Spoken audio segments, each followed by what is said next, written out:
Hello everyone guys, इस video में हम डिस्कस करेंगे इकोसिस्टम, जो कि 12th क्लास की बायोलॉजी का 12th चैप्टर है। डायरेक्ट एनसीईआरटी से देखिए, 12th यूनिट और चैप्टर है इकोसिस्टम। और न्यू एनसीईआरटी में ये पेज नंबर 205 से पेज नंबर 215 तक है। तो जल्दी से आप अपनी एनसीईआरटी निकाल लीजिए, प्यारी सी एनसीईआरटी निकाल सकते हैं। और ये है चैप्टर नंबर 12। ठीक है, जल्दी से रेडी हो जाइए। एक एक पॉइंट, एक एक शब्द, एक एक लाइन को डिस्कस करने वाले हैं हम। देखो, इकोसिस्टम चैप्टर में आपको क्या क्या पढ़ना है। इसमें एक प्रकार से 5 इंपॉर्टेंट पॉइंट है। पहला है ecosystem structure and function. Second topic है प्रोडक्टिविटी। थर्ड है डिकम्पोजिशन। फोर्थ है एनर्जी फ्लो। और फिफ्थ है इकोलॉजिकल पिरामिड। ये एनसीईआरटी का पेज नंबर 205 आप भी देख रहे होंगे साथ ही साथ। और ये वाले एक प्रकार से इंपॉर्टेंट पॉइंट्स, लाइनें जो आपको पढ़नी है, जहां से क्वेश्चन आता है एग्जाम में डायरेक्ट, चाहे वो बोर्ड के एग्जाम, चाहे वो नीट का एग्जाम, सीबीएसई बोर्ड हो, एचबीएससी बोर्ड हो, एनी स्टेट। ठीक, आइए। तो गाइज मैंने क्या किया है आप लोगों के लिए, इन पेजेस जो एनसीईआरटी के आपको ऐसे पेज दिखते हैं उनको ऐसे कन्वर्ट कर देखो। मोस्ट इंपोर्टेंट 9 पॉइंट्स और 9 क्वेश्चन डबल कर सकते हो एक प्रकार से 18 क्वेश्चन। और इवन कितने भी क्वेश्चन आप बना सकते हो हर एक शब्द, वो मैंने यहां आप लोगों के सामने हाईलाइट। और इन्हीं क्वेश्चंस को हम फर्दर आगे पढ़ेंगे। एक एक शब्द को, डेजर्ट, पोन, लेक, वेटलैंड क्या होती है, यूस्ट्री क्या होता है, रिवर, ये सब हम आपको विजुअलाइज कराएंगे, फील करवा देंगे भैया, मजा आ जाएगा। चलिए स्टार्ट करते हैं, पर उससे पहले कुछ बातें हो जाए, कुछ खास बातें आपके और हमारे बीच। बताइए, who is called as father of ecology? Ecology के पापा को बताओ। आंसर इज अलेक्जेंडर वोन हम्बोल्ट। अलेक्जेंडर वोन हम्बोल्ट, डी आता है, ध्यान रखिए। अब ये क्वेश्चन मैंने क्यों उठाया, एनसीईआरटी का लॉजिक आना चाहिए इसलिए उठाया। गौर से देखो, पेज नंबर 220 पे स्पीसीज एरिया रिलेशनशिप दे रहे हैं, और यही डिस्कशन है बायोलॉजी में अलेक्जेंडर वोन हम्बोल्ट। इन्होंने क्या किया, साउथ अमेरिका के जंगल्स में बायोडायवर्सिटी एरिया के साथ, कि बायोडायवर्सिटी जैसे जैसे एरिया बढ़ेगा ऐसे बढ़ती जाती है, ये ग्राफिकली मैथमेटिकली बता। और ये कौन है, ये ग्रेट जर्मन के नेचुरलिस्ट हैं एंड जियोग्राफर हैं। कहां के हैं भैया, ये जर्मन के, यहां से क्वेश्चन पूछ सकते हैं। नेचुरलिस्ट हैं ये और जियोग्राफर है, यहां से क्वेश्चन। कहां पे इन्होंने स्टडी किया भाई, कौन से एरिया में, साउथ अमेरिका के जंगलों में इन्होंने स्टडी, ये क्वेश्चन आता, इसलिए हमने ये क्वेश्चन पूछा। नेक्स्ट क्वेश्चन आपके लिए, who is called as father of ecology in India? अब वर्ल्ड वाइड फादर कौन है इकोलॉजी के? अलेक्जेंडर वोन हम्बोल्ट। ठीक है, इंडिया में कौन है? आंसर जल्दी से बताइए, क्या होगा answer? Answer is Ramdev Mishra ji हैं। अब रामदेव मिश्रा जी का एनसीईआरटी से क्या लिंक, गौर से देखो, ये लिंक है एनसीईआरटी के पेज नंबर 189 पे, रामदेव मिश्रा जी प्रकट हो रखे हैं, देख लो। और इन्होंने क्या किया है, बीएचयू, बनारस हिंदू यूनिवर्सिटी, दिख रही है, बनारस हिंदू यूनिवर्सिटी में इकोलॉजी का डिपार्टमेंट इन्होंने बना रखा है। डिपार्टमेंट ऑफ बोटनी के अंदर इकोलॉजी की जो भी रिसर्च स्टडी है वो इन्हीं के अंदर हुई। इन्होंने करीबन करीबन आप पढ़ेंगे लगभग और 50 से भी ज्यादा स्कॉलरों ने पीएचडी की डिग्री इनके सुपरविजन में की है। और ये है रामदेव मिश्रा जी, 1908 से 1998 तक इनका जीवन काल रहा, फादर ऑफ इकोलॉजी इन, क्या काबिल तारीफ सर, बहुत बढ़िया। Next question, who is called as father of ecosystem? Ecosystem का फादर किसे कहते हैं? और क्वेश्चन आ जाता है, who coined the term ecosystem? Ecosystem term किसने, बताओ। डायरेक्ट आपके एम्स में, नीट में क्वेश्चन आता है, जल्दी से। Answer is A G Tansley ji ने किया, एजी टेंसले ने किया। ठीक है, आगे next question, who is called as father of modern ecology? Modern ecology का फादर कौन? और ये है हमारे ईपी ओडम जी। कौन है? EP Odum.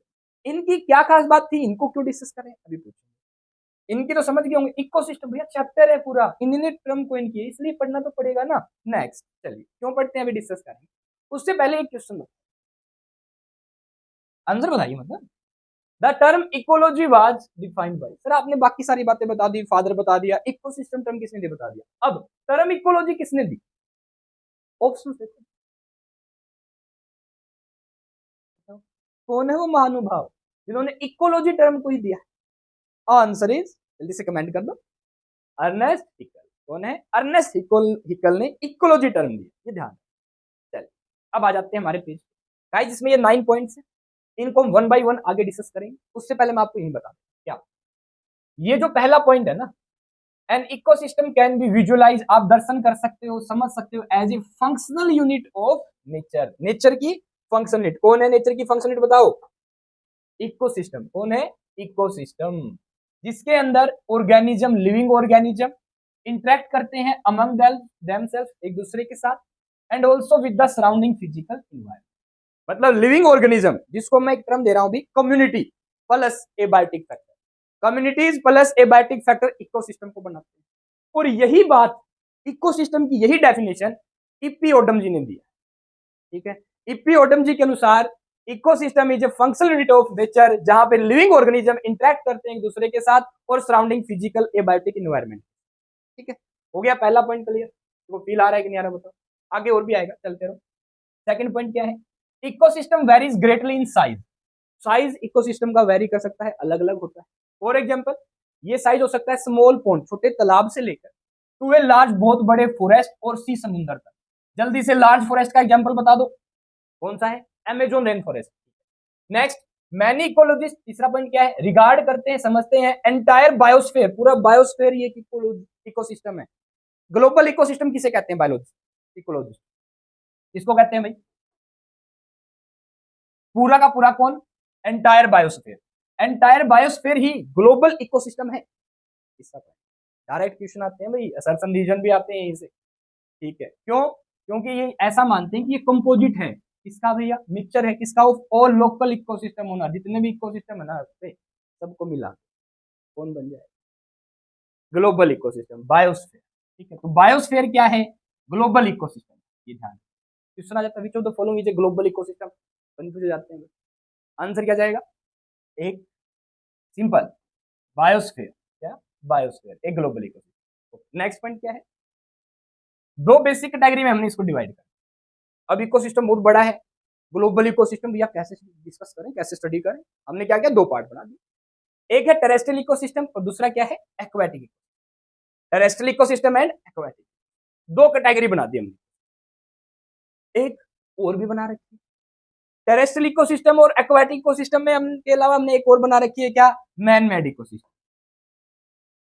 हाँ, ये क्या मतलब है, दो कैटेगरी बना देते हैं, पहली हमने बना दी फिर नेचुरल इकोसिस्टम, दूसरी बना दी आर्टिफिशियल इकोसिस्टम। नेचुरल इकोसिस्टम और आर्टिफिशियल इकोसिस्टम, नेचुरल इकोसिस्टम में हम पढ़ते हैं एक्वाटिक इकोसिस्टम को और टेरेस्ट्रियल इकोसिस्टम, ठीक है, ये पॉइंट ध्यान रखना। अब एग्जांपल, फॉरेस्ट, ग्रासलैंड और डेजर्ट किसके एग्जांपल है भैया, फॉरेस्ट, ग्रासलैंड, डेजर्ट किसके एग्जांपल है, टेरेस्ट्रियल इकोसिस्टम, ठीक है। पॉन्ड, लेक और वेटलैंड, यूस्ट्री, रिवर, रिवर और यूस्ट्री, ये पांच किसके एग्जांपल हैं भाई, एक्वाटिक इकोसिस्टम। क्वेश्चन आ सकता है कैसे भी, चार ऑप्शन ये दे देंगे, चार ऑप्शन ये दे देंगे, क्वेश्चन पूछ लेंगे अकॉर्डिंग, अभी डिस्कस करेंगे। देन क्रॉप फील्ड और एक्वेरियम, घास के मैदान और जो हम खेती करते हैं वो, और एक्वेरियम आपने देखा हुआ एक ग्लास में फटाफट से मछलियां मूव करती है, ये क्या है, मैन मेड, ये मैन मेड आदमी द्वारा बनाया। नाउ नेक्स्ट पॉइंट देखते हैं, we will first look at the structure of ecosystem. 5 points पढ़ने में पहला ही पॉइंट क्या है, इकोसिस्टम का स्ट्रक्चर, ठीक है। देन ताकि हम क्या अप्रिशिएट कर सके, क्या बता सके, इनपुट, इकोसिस्टम में इनपुट किस किस चीज की होती है, मतलब प्रोडक्टिविटी क्या कैसे होगी, एनर्जी ट्रांसफर कैसे होगा, फूड चेन, एनर्जी ट्रांसफर में आप क्या पढ़ेंगे, फूड चेन। इनपुट में क्या आएगा, इनपुट जैसे सनलाइट, सूर्य से सनलाइट आई, ठीक है, और प्रोडक्शन किया, प्लांट्स ने फोटोसिंथेसिस किया, यही क्या है, इकोसिस्टम में इनपुट है। अब जो अदर ऑर्गेनिज्म है इनका यूज करें, खाएंगे, आउटपुट मिलेगी। अब ड्यूरिंग जब हम खाना खा रहे होते हैं, सीधे से प्लांट्स को खा रहे होते हैं एक प्रकार से इनडायरेक्टली, तो फूड चेन बन जाएगी, ऑर्गेनिजम्स को भी खाते हैं, फूड वेब बन जाएगा, न्यूट्रिएंट साइकिल चलेंगे, और आउटपुट किस रूप में आएगी, एनर्जी का लॉस, डिकम्पोजिशन, डिग्रेडेशन होगा। उनसे फिर क्या, और हमें जैसे सनलाइट से हमने फोटोसिंथेसिस करके भोजन बना लिया, उसके क्या क्या प्रोडक्ट आ सकते हैं, समझ रहे हो, एक्स वेस्ट मटेरियल क्या क्या हो सकता We will also look at the relationship cycles, nutrient cycles, chains, food webs that are created as a result of this energy flow, जो इन एनर्जी फ्लो के कारण बने। आइए अब देख लेते हैं, यही कहानी थी इस पेज की, और इसी पेज को हम फील करेंगे। क्या करेंगे भैया? फील करें। आ जाओ, पहली फीलिंग लो। इकोसिस्टम आपके क्या क्या दिख रहा है सर? बाज दिख रहा है, देखो मछलियां, भालू खा रहे हैं मछलियों को, यहाँ पे ये खा रहा है, ये पौधे दिख रहे हैं, बड़े बड़े पौधे, ये पर्वत पहाड़, ये ग्रासलैंड, और ये नए प्रकार के जो भी पशु हैं, ये हमारे बुगला जी दिखाई दे रहे हैं, यहाँ पे बारहसिंगा, यहाँ पे ये इनको पिला रही है दूध, यहाँ पे हमारे कबूतर हंस है, मतलब ठीक है, ये दो दूसरे पक्षी तितर हैं, ये कीट हैं, ये हमारे बढ़िया फूल वाले प्लांट्स हैं। तो इकोसिस्टम है। थोड़ा सा नहीं अच्छा नहीं लगा, आ जाओ और देखो। हिरन, मेंढक छलांग मार रहे हैं सर, यहाँ पे ये कछुए दिख रहे हैं, तालाब दिख रहा है, तालाब में ये बाहर फूल पौधे, मछलियां, छोटी मछलियां, तितलियां। आ जाओ अब डिस्कस करते हैं। क्या? आराम से इकोसिस्टम, पूरा अर्थ एक प्रकार से ग्लोबल इकोसिस्टम। ये आदमी लोग, चलिए नेक्स्ट आगे बढ़ते हैं बिना ज्यादा टाइम लगाए। क्या इकोसिस्टम वेरी करता है greatly in size from a small pond to a large forest और सी? क्या ये बात सही है कि गलत है? बताओ। यही था ना हमारा पॉइंट। अब फील आएगा, बिल्कुल छोटे साइज से बड़े साइज तक हो सकता है इकोसिस्टम। और भाई ecosystem is functional unit of nature की फंक्शनल यूनिट है, जहां पे लिविंग ऑर्गेनिज्म इंटरेक्ट करते हैं among themselves and also with the surrounding physical environment के साथ। ये भी हो गया। नेक्स्ट पॉइंट देख लो, ये फीलिंग है आप लोग, इकोसिस्टम है ये सारा। नेक्स्ट, मैनी इकोलॉजिस्ट रिगार्ड, समझते हैं कि एंटायर बायोस्फीयर है ना हमारा, ये ग्लोबल इकोसिस्टम है। मिक्सचर है बेटा, कंपोजिट है किसका? ऑल लोकल इकोसिस्टम का ऑन अर्थ। ठीक है, नेक्स्ट, ये अर्थ होगी, ये बायोस्फीयर। चलिए इकोसिस्टम अब पढ़ेंगे। इकोसिस्टम के कितने प्रकार के इकोसिस्टम? दो, natural ecosystem and artificial ecosystem. Natural ecosystem फर्क दो प्रकार का है। एक्वेटिक, वो इकोसिस्टम जो पानी से बना है, मतलब ecosystem of water, ecosystem of aquatic ecosystem, जो कि इकोसिस्टम होता है वाटर का। नेचुरल इकोसिस्टम की बात करें तो भैया एक और प्रकार कौन सा है? Terrestrial ecosystem, that is ecosystem of land, भूमिगत इकोसिस्टम, जलीय इकोसिस्टम। आर्टिफिशियल इकोसिस्टम हो गया मैन मेड इकोसिस्टम। डन है। अब इनके एग्जांपल और इनकी फीलिंग देखें। चलिए नेक्स्ट, नेचुरल इकोसिस्टम की बात करेंगे। These are naturally occurring ecosystem. Natural ecosystem वो तो नेचुरली अकर करते हैं एंड नो रोल होता है ह्यूमन का इनको बनाने में। सच टाइप ऑफ इकोसिस्टम क्या कहलाते हैं? नेचुरल। अच्छा, इनके एग्जांपल बताएं नेचुरल इकोसिस्टम को। और हमने कैसे डिवाइड कर रखा है भाई? एक्वेटिक इकोसिस्टम ऑफ वाटर, दो प्रकार के होते हैं नेचुरल इकोसिस्टम, और टेरेस्ट्रियल इकोसिस्टम ऑफ लैंड। आ जाइए, based on salinity of water, पानी में नमक की कितनी मात्रा है। एक्वेटिक इकोसिस्टम को तीन प्रकार से डिवाइड कर। पहला, द मैराइन इकोसिस्टम, यानी मैराइन इकोसिस्टम जहां पे सैलिनिटी बहुत ज्यादा होती है। देन यूस्ट्राइन इकोसिस्टम, कम हो जाती है सैलिनिटी मैराइन के बजाय। फ्रेश वाटर इकोसिस्टम, बहुत नेग्लिजिबल अमाउंट में नमक, और भी साल्ट होते हैं। Now the first is marine ecosystem, ये मैराइन इकोसिस्टम, समुद्री इकोसिस्टम जहां पे नमक की मात्रा ज्यादा हो, जहां पे ये मछलियां मैराइन फिशेज एग्जिस्ट कर पाती। It is the largest of all the ecosystem, सबसे जितने भी इकोसिस्टम है इनमें सबसे बड़ा इकोसिस्टम कौन है भैया? Marine ecosystem. नाम ही आएगा सीधा example, marine ecosystem is the largest of all aquatic ecosystem में कौन है? Marine ecosystem. नोट कर लेना, पहला टाइप नेचुरल इकोसिस्टम में एक्वेटिक इकोसिस्टम, और मोस्ट स्टेबल भी है ये, अच्छा खासा स्टेबल होता है, मतलब एनर्जी फ्लो भी अच्छा खासा रहता है, जो कि काफी व्यवस्थित तरीके से। ठीक है, नेक्स्ट, यूस्ट्राइन इकोसिस्टम। यूस्ट्री क्या होती है? देखो, सी के अंदर जब नदियां आ रही है, जहां मिलती है ना वो किनारा, क्या कहलाता है? यूस्ट्री। आज फील लेते हैं। Estuary is the zone where river joins the sea, समुद्र को ज्वाइन करती है। देखो, ये समुद्र हो गया और ये नदी आ रही है, ट्यूं ट्यूं ट्यूं ट्यूं, यहाँ ये वाला जो इलाका क्या है? मुहाना, हिंदी में कहते हैं मुहाना। Sea water ascends up into the river twice a day due to effect of high tides and low tide. जब ज्वार भाटा, जब ज्यादा तेज झाल आएगी तो ये ऊपर उठेगा, बोलो नहीं उठेगा? नहीं उठेगा, चेंज होएगा लेवल। और जब लो टाइड, कम आएगी झाल, तो कम हो जाएगा। तो लेवल दो बार कह रहा है, ऊपर नीचे होता है, कोई बात नहीं, सिंपल झाल के ऊपर डिपेंड करेगा। ये है यूस्त्री मुहाना, ये जगह है भैया मुहाना, जहां पे नदी समुद्र से मिलती। ठीक है, यूज3 टर्म क्लियर हो गया। और salinity of water in an यूज3 ऑल्सो डिपेंड ऑन सीजन। नमक कितना है ये सीजन पे भी डिपेंड करता है। ये क्या मतलब है? अब फॉर एग्जाम्पल गर्मियों की बात है तो गर्मियों में ट्रांसपिरेशन होगा, पानी वेपर के रूप बाहर निकल जाएगा। सोल्यूशन चैप्टर आ गया ना केमिस्ट्री। ठीक है, अब क्या होगा, नमक ज्यादा हो जाएगा तो कंसंट्रेशन बढ़ जाएगी, इसी बात है सैलिनिटी और बढ़ जाएगी, पानी खारा और हो जाएगा। ठीक है, अब सर्दियों में ऐसे ट्रांसमिशन कम होता है तो सीजन के अकॉर्डिंग सीधी सी बात है पानी ज्यादा रहेगा तो नमक की मात्रा सैलिनिटी क्या रहेगी, कम। तो मोलैरिटी मोलैरिटी यही आ जाती है। ओके, नेक्स्ट पॉइंट, यूज3 organisms are capable of withstanding the fluctuation in the salinity. नमक, अब जो यूज3 में जो भी ऑर्गेनिज्म होते हैं ना, यूरी हेलाइन ऑर्गेनिज्म होते हैं। एक टर्म आती है क्या, यूरी हेलाइन। देखो यूरी हेलाइन, यूरी हेलाइन वो ऑर्गेनिज्म होते हैं जो variety of salinity, range of salinity को सहन कर सकते, हु कैन टॉलरेट एक प्रकार से लार्ज रेंज ऑफ सैलिनिटी खुद के अकॉर्डिंग। ध्यान देना फिर से, यूरी हेलाइन वो ऑर्गेनिज्म होते हैं जो आउटर सराउंडिंग में कैसी भी सैलिनिटी हो अपने खुद की सैलिनिटी खुद ही मेंटेन कर सकते। इनके खुद के अंदर सैलिनिटी का लेवल बाहर की सैलिनिटी पर डिपेंड नहीं, इसलिए यूज3 में यूरी हेलाइन ऑर्गेनिज्म पाए। एक टर्म होती है स्टीनोहेलाइन। स्टीनोहेलाइन, स्टीनोहेलाइन वो ऑर्गेनिज्म होते हैं जो खुद की जो ओस्मोलैरिटी एक प्रकार से बाहर के एनवायरनमेंट के अकॉर्डिंग चेंज करते हैं, वो होते हैं स्टीनोहेलाइन। नैरो रेंज में वो खुद की एक प्रकार से सैलिनिटी मेंटेन कर सकते हैं थोड़ी सी रेंज में। उसके बाद इनकी जो सैलिनिटी होती है, अंदर का जो ओस्मोलैरिटी का लेवल होता है या मोलैरिटी का लेवल होता है, वो बाहर के एनवायरनमेंट के अकॉर्डिंग। ठीक, तो यूज3 वाले जो ऑर्गेनिज्म होते हैं वो यूरी हेलाइन होते हैं, ध्यान रखिए। चलिए next, during the rainy season outflow of river water makes the यूज3 लेस सलाइन। एक और बात, रेनी बारिश हुई, नदियां जा रही है समुद्र में गिरने, उस टाइम पे यूज3 का जो पानी है इस बार डाइल्यूट हो जाएगा, सैलिनिटी कम हो जाएगी। एंड समर के अंदर अपोजिट बात हो जाएगी जब रेन नहीं होगी। चलिए next point, fresh water ecosystem की बात करते हैं। रिवर्स, लेक्स, पॉन्ड्स, इसके एग्जांपल है भैया फ्रेश वाटर इकोसिस्टम। आ जाइए, the smallest aquatic ecosystem fresh water ecosystem, smallest aquatic ecosystem. और मेराइन क्या होता है, लार्जेस्ट। नेक्स्ट पॉइंट क्या है, उसको मैं दो पार्ट से डिवाइड कर दिया सिंपल सी, एक लैंटिक इकोसिस्टम और एक है लोटिक इकोसिस्टम। ये हमने डिवाइड किया है on the basis of flow, कि कोई चीज मूव कर रही है या स्टैटिक रेस्ट में, रेस्ट और मोशन के अकॉर्डिंग। तो लैंटिक इकोसिस्टम वो इकोसिस्टम है फ्रेश वाटर, वो फ्रेश वाटर के इकोसिस्टम है जो रेस्ट में है, जो किसमें होते हैं, रेस्ट।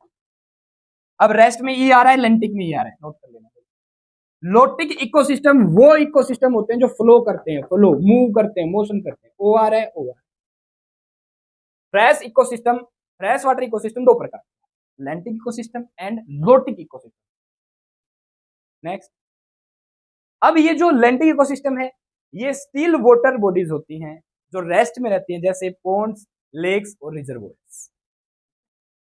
लोटिक इकोसिस्टम की बात करें, streams, rivers, flowing water bodies जो मूव करते हैं, फ्लो करते हैं, वो किस में आते हैं, लोटिक इकोसिस्टम। अभी आपको ध्यान, ठीक है।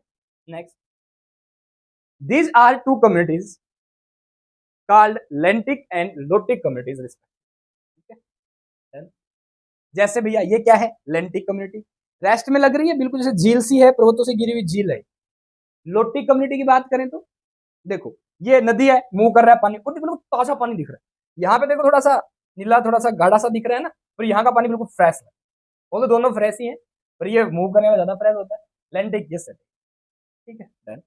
Next, the study of fresh water ecosystem, direct question आता है, क्या कहलाती है, limnology. Limnology, study of fresh water ecosystem, limnology कहलाती है। नेक्स्ट, ये देख लो भी फ्रेश वाटर, ये देख लो पानी बिल्कुल ताजा दिख रहा है, इनकी स्टडी क्या कहलाएगी, लिम्नोलॉजी। तो जो रिवर्स में पानी आ रहा है वो फ्रेश इसमें, नदियों में आसपास जहाँ नहाने में जाते हो।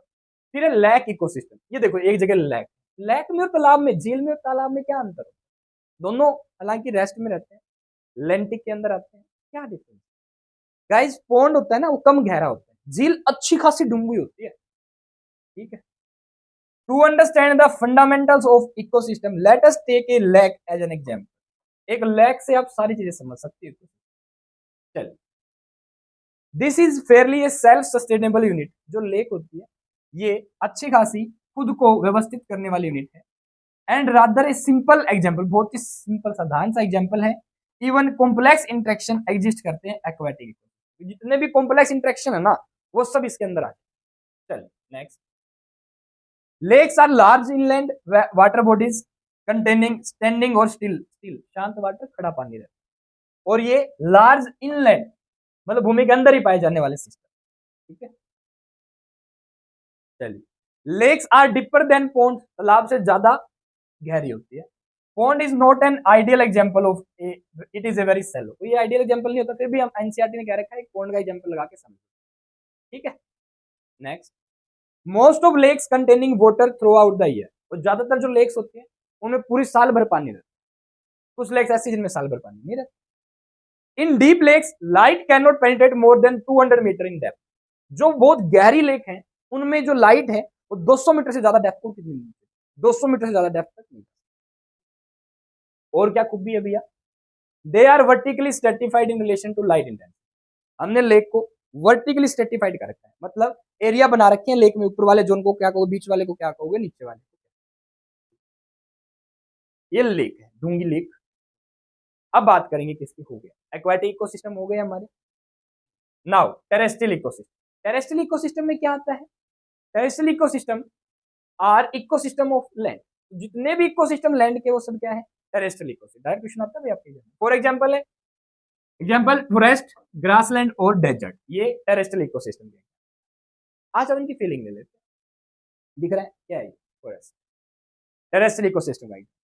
ना फॉरेस्ट इकोसिस्टम की बात करेंगे, two important types of forest seen in India, अब इंडिया में दो इंपोर्टेंट प्रकार के फॉरेस्ट पाए जाते हैं, ये क्या मतलब, यानी कि जो फॉरेस्ट है वो दो प्रकार के, एक सुना होगा आपने ट्रॉपिकल रेन फॉरेस्ट, एक ट्रॉपिकल डेसिडुअस फॉरेस्ट, दो प्रकार के फॉरेस्ट, ट्रॉपिकल रेन फॉरेस्ट ऐसे दिखते हैं, ट्रॉपिकल डेसिडुअस फॉरेस्ट ऐसे दिखते हैं।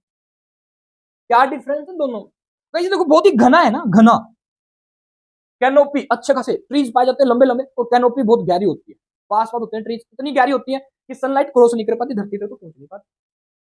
ट्रॉपिकल रेन फॉरेस्ट क्या खास बात है, इनमें वर्षा 200 सेंटीमीटर पर ईयर, एक साल में 200 सेंटीमीटर से भी ज्यादा वर्षा होती है। यहां 200 सेंटीमीटर से कम वर्षा, यहां पत्ते झड़ते नहीं है, यहां पत्ते झड़ते हैं ऑलवेज, तभी तो बोला है ट्रॉपिकल रेन फॉरेस्ट, सदाबहार वर्षा बनी, दोनों पाए जाते हैं, साउथ साइड में पाए जाते हैं, ये भी साउथ। अच्छा, अमेजोन रेन फॉरेस्ट किसका एग्जांपल है, इंडिया में नहीं है, पर अमेजोन रेन फॉरेस्ट भी किसका एग्जांपल है, tropical rain forest. Maximum biodiversity कहां होती है, ट्रॉपिकल रेन फॉरेस्ट, यहां बायोडाइवर्सिटी क्या रहती है as compare to,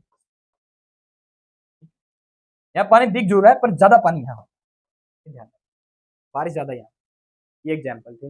grassland ecosystem, these are present in Himalaya region, India में ये हिमालय, हिमालय जो पर्वत है, ठीक है, ये जो इंडिया की साइड जो है वहां पे मिले ग्रास, क्या होती है grassland, they occupy large area of Sandy and saline soil in western Rajasthan, for example Rajasthan के पश्चिम साइड देखें तो देख सकते हो आप, देखोगे ऐसा इलाका, देखो यहाँ पे पेड़ भी है साथ में, तो ये जो मिट्टी पौधे दिखाई दे रहे हैं ये है area of Sandy soil, grassland है ये प्रकार।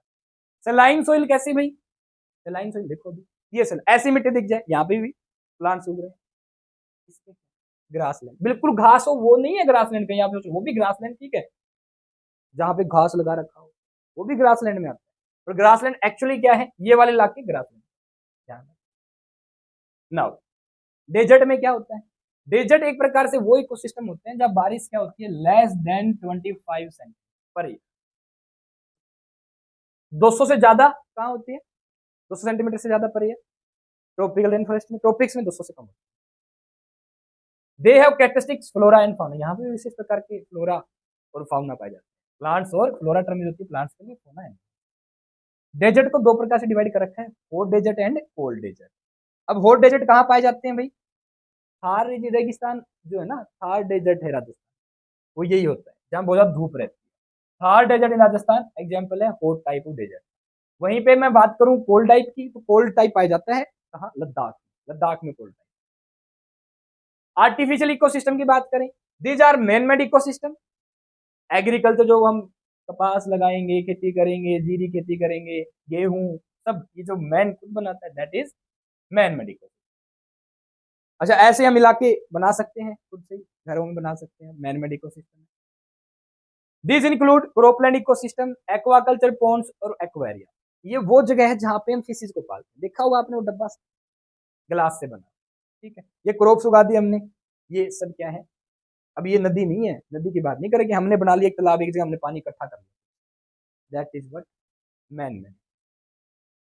तो गाइस ये थे इकोसिस्टम के बेसिक से एक प्रकार से फॉर्मेट की हमने, बेसिक टर्मिनोलॉजीज एक प्रकार से हमने डिस्कस कर ली है इकोसिस्टम। आइए कुछ एग्जांपल ऑफ एक्वाटिक इकोसिस्टम, बताओ इनमें से कौन है एक्वाटिक इकोसिस्टम।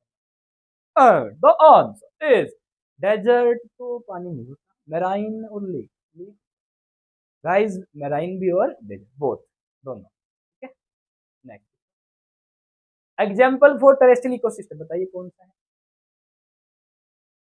हाँ, दो प्रकार के इकोसिस्टम, एक्वाटिक और terrestrial. Desert, answer is desert. Next question, limnology is the study of, बताइए fresh water ecosystem, terrestrial ecosystem, marine ecosystem, crystalline ecosystem. The answer is guys fresh water ecosystem. Limnology is study of fresh water ecosystem. और ये क्या है, terrestrial ecosystem, ये type है। Marine ecosystem, crystalline ecosystem, क्या ये aquatic ecosystem की type है क्या, on the basis of salinity. Fresh water ecosystem एक प्रकार से थ्री टाइप्स है एक्वाटिक इकोसिस्टम के, ये टेरेस्ट्रियल इकोसिस्टम हो गया। गाइस इस तरीके से समाप्त हो जाता है इकोसिस्टम। कोई और क्वेश्चन है क्या? थैंक यू गाइस, ये था common basic understanding of this chapter ecosystem directly from NCERT with respect to this page only. ये इस पेज की कहानी है एनसीईआरटी के, देख लो।